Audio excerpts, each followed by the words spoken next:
જય શ્રી કૃષ્ણ ચિત્રાબેન. જય શ્રી કૃષ્ણ. હા બોલો, તમને આપણી વેટ લોસ જર્ની કેવી લાગી? મને બહુ સારું લાગ્યું. એકચ્યુઅલી મારું વજન પ્રેગ્નન્સી પછી 10 થી 15 કિલો વધી ગયું હતું.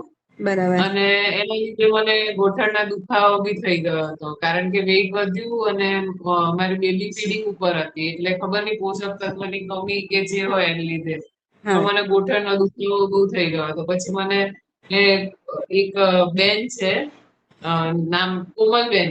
હા. હા, તમારી ઉપર રહી છે ને, જે એમને હાજી એમને હાજી. મારે ત્યાં મહેંદીનું કરું છું, એટલે એ તમારો મારે થોડો ત્યાં મહેંદી ફેસ મૂકવાય. તમારો ફેસ થોડો ક્લિયર દેખાય એવી રીતે રાખજો. હા નથી clear દેખાતું? તમારો ફેસ થોડું ક્લિયર દેખાય, મતલબ તમારું કટ થઈ જાય છે. હા બસ બસ બસ બસ પરફેક્ટ. બરાબર. હા હા, બરાબર. એટલે એ મારે ત્યાં મહેંદી મુકાવા આવ્યા હતા એમની છોકરી જોડે. તો અચ્છા. એકદમ પતલા એવા અને એમના ફેસ ઉપર બી એટલી શાઇન હતી, તો મને થયું, મેં કીધું તમે લાગતા નથી આમ કે એક છોકરીની મમ્મી હોય આપણી મોટી, અને તમે ખાસું બોડી મેન્ટેન કર્યું છે. તો એમને કીધું મને કે મેં 15-20 કિલો વજન ઉતાર્યું. મેં કઈ રીતે ઉતાર્યું? કારણ કે હું પોતે ફાઇન્ડ કરતી હતી કે કોઈ મતલબ મને બી હેલ્પ કરે, કારણ કે મારું વજન એટલું વધી ગયું હતું ને, અને જી જી. વધતું જ જતું હતું એમ.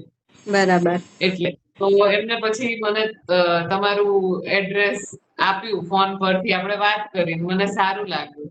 અચ્છા. પ્લસ એવું પર્સનલ ટચ, એમ કે વન ટુ વન કોન્વર્સેશન મળે, કે તમે ઘરે આવીને જે રીતે બધું ફોલોઅપ લીધું, બધી હિસ્ટ્રી જાણી, એવું નહીં કે જી. ગમે તેમ કરી હા. નાખવાનું. પ્લસ તમે મને તો ચલો આપણું તો મારું વેઇટ લોસ કરવાનું હતું, પણ ફેમિલીમાં બી ક્યારે બી કોઈ પ્રોબ્લેમ હોય કોઈ મેમ્બરને, તો તમે એને બી આયુર્વેદિક તમે ઈલાજ આપતા હતા કે આવી રીતે કરો તો એમને સારું પડે.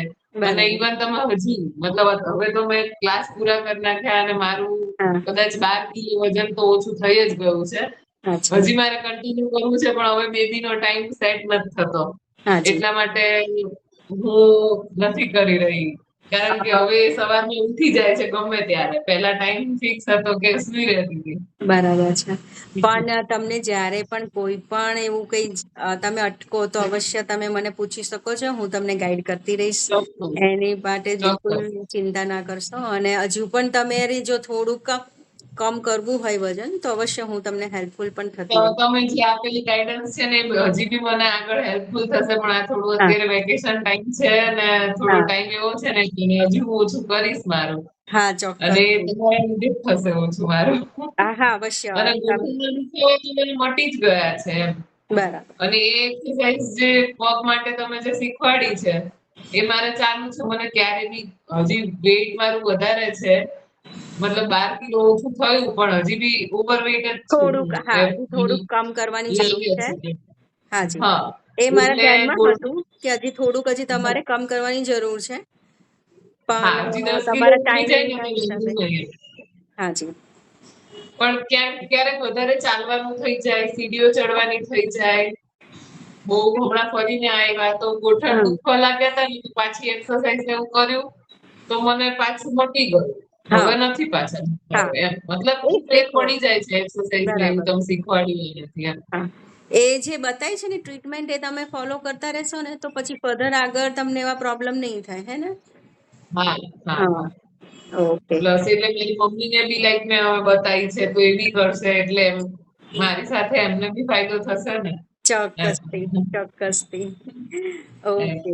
ચલો, તમારો ખૂબ ખૂબ આભાર. તમે ખૂબ જ સારી થેન્ક રીતે યુ. તમારો રિવ્યુ આપ્યો. તો તમારો ખૂબ ખૂબ આભાર. નહીંતર તો મને ઓકે. કેટલું વધી ગયું, વધતું જ જતું, પછી વધતું જ જતું. હા. ઓકે. એટલે એક હજી મતલબ ખાલી કોઈક ગાઈડ બતાવવા વાળું, લાઈન બતાવવા વાળું હોવું જોઈએ, હે ને? હા, જેથી કરીને તમને પણ એક દિશા ઇવન મળે. મારું તો પ્રેગ્નન્સી પછી, હા, એ બી છે કે મને હેર લોસ થતો તો ને, હમ. લોકોને તો કેટલું હેર લોસ થાય, હેરફોલ થાય. મને વચમાં હા શરૂ થયો તો, જ્યારે ચાલુ કર્યું ને આપણે ત્યારે. હા બટ આયુર્વેદિક આપણું જે તમારું ડાયટ નું બધું તમે કીધું તું એ પ્રમાણે થોડું થોડું ચાલતું હતું. ઇવન આ બેબીનું ફીડિંગ ને એના લીધે હું એટલું ફોલો બી કદાચ નહીં કરી શકી હોત, જેટલું તમે પૂરેપૂરું કહેતા હતા એટલું. પણ અચ્છા જેટલું કર્યું એટલું મારું હેરફોલ નથી અત્યારે. અચ્છા એમ કહું સરસ. તો છું. હા એ હા, બી છે. એટલે વેઇટ લોસ ની સાથે સાથે તમારું કોઈ નુકસાન પણ ના થાય એ બી, અને હા, એને પણ આપણે નુકસાન રિકવર નથી કરી. થયું. હું ફીડિંગ કરાવું જ છું હજી સુધી.